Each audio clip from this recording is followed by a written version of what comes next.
if you keep sticking with it and you make it through the journey and become successful where you can sustain yourself trading or at least add it part-time to whatever else you're doing, you're going to get to the point where it's your own way. It's your own plan. And that can be pieces of other people's plans.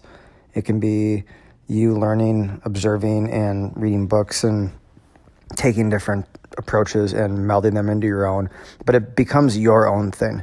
It's never, ever going to work if it's somebody else's thing. You'll never survive with somebody else's system, somebody else's rules. It doesn't work. And when you figure out that doesn't work, you're allowed to move a lot quicker to the next stage.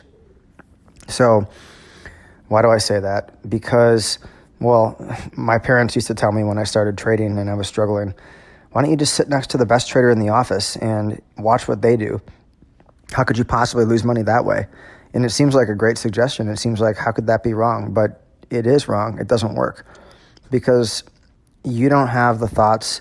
You don't feel the market. You're not living that. It's like a living organism and you're connecting with the market and you're in there feeling it and your idea flow that's going through your head and the different emotional triggers and things that make you unique interact with the market and allow you to have things that are good and things that are bad in terms of your profitability. You could be strong at one thing, like holding a trade to the target, and you could be weak at another thing, like taking a loser.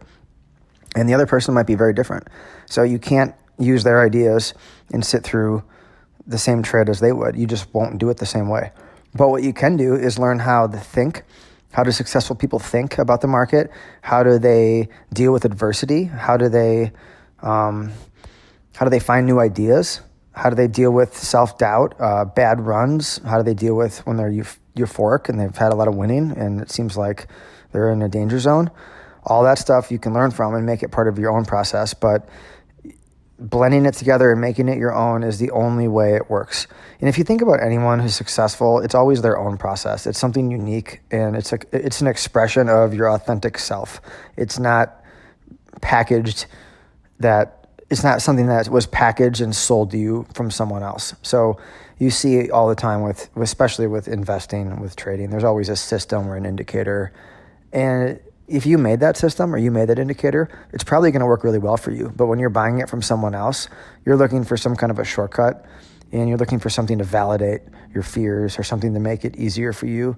And it just won't work. It doesn't mean that indicator or that system can't be part of your learning or that you can't take some of that to make it your own. You certainly can. But that in the end, the only plan that's going to work is the one that you go through that fits you. And part of fitting you means pain.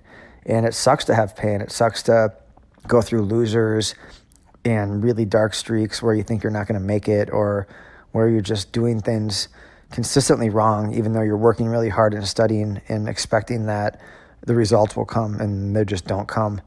And that process creates a lot of pain. And through that pain, you learn to make adjustments and you learn that if you do those things again, that pain is going to come back and it starts to build your system because you learn to stay away from those things and go to the other things.